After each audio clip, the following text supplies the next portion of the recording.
If you're brand new to crochet and staring at your hook and yarn with no idea where to begin, you're in the right place.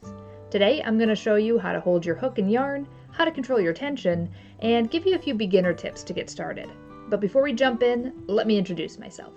Hi there, my name's Colleen, aka Pixel Bear. I've been crocheting for over 20 years and started this channel to share my love of crochet with crafters of all skill levels. If you're new, hit subscribe for more videos and tutorials all about crochet. Before we even pick up a hook, let's talk supplies. You can really start with any yarn weight and hook size that you want, but a great starting point is a medium weight yarn and a 5 or a 5.5 millimeter hook. So that would be a size H or a size I hook. So here I have my 5.5 millimeter. You'll see you might be able to see it, it's kind of hard to see, but it says an I9 5.5 millimeter. And I also have some medium weight yarn. I turn mine into cakes. That's just what I find useful.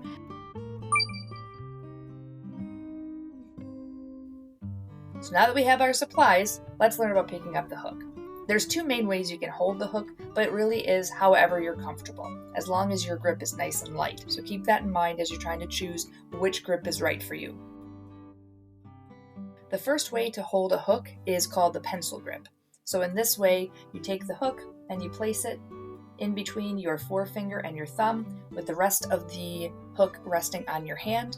This is on top of your hand. And then that's where you can hook like that. You can have the support of the rest of the fingers and the back of your hand to steady and keep the hook straight. So that's way one. The second way is called the knife grip. And this is the one that I use. It's just personal preference. It's not better or worse. Instead of it being on top of your hand, the hook is actually going to be inside your hand. The grip is very similar, where you have your forefinger and your thumb, so that indented spot is in between those two fingers.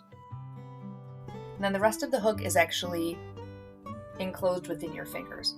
I find that it gives me more support, I have more control over the hook, and it allows my finger-free movement. So that's why I prefer the knife grip. But again, it's whatever way is comfortable for you. Your grip should be nice and light. You shouldn't have to death grip the hook or anything like that. It should be nice and light in your hand. You're going to be holding this for a while, so make sure it's nice and comfortable for you.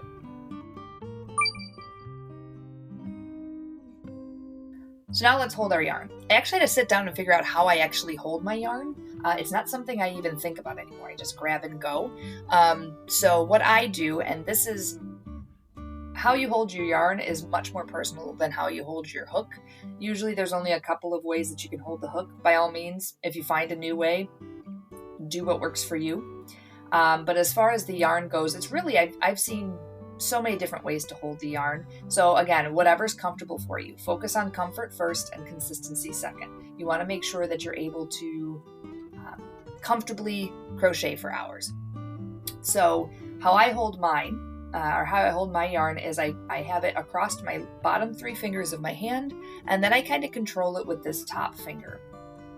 And you'll see me kind of grip it. It's not a hard grip, I'm not tight with it, but it just allows the yarn to kind of smoothly go through my hand like that.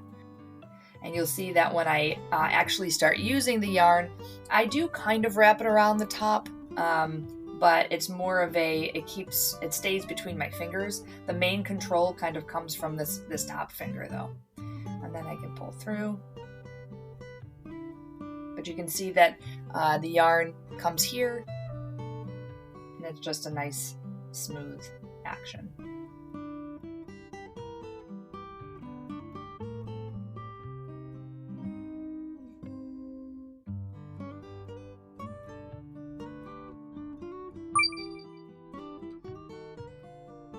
Here are 5 beginner tips to keep in mind when you first start your crochet journey. Tip 1. Crochet is personal. Do what is comfortable for you. If you hold your hook or your yarn a little different, that's okay. Da Vinci painted differently than Monet did. Tip 2. Start easy.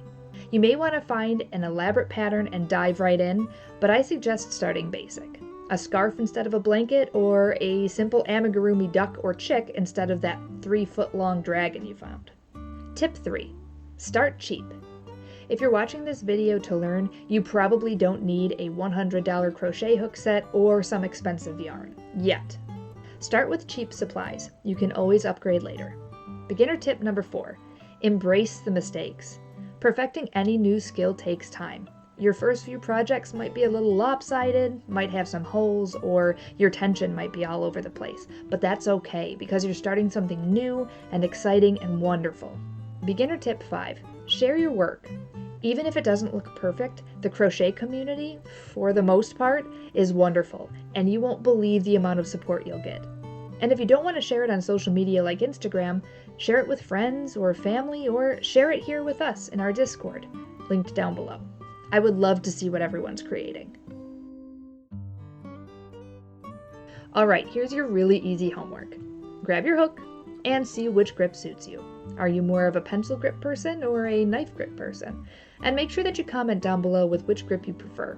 I'm really interested to see which grip everyone uses. Thanks for watching. Don't forget to like the video and subscribe to catch the next one, where I'll show you how to make a slip knot, foundation chain, and how to crochet our first stitch. Happy crocheting!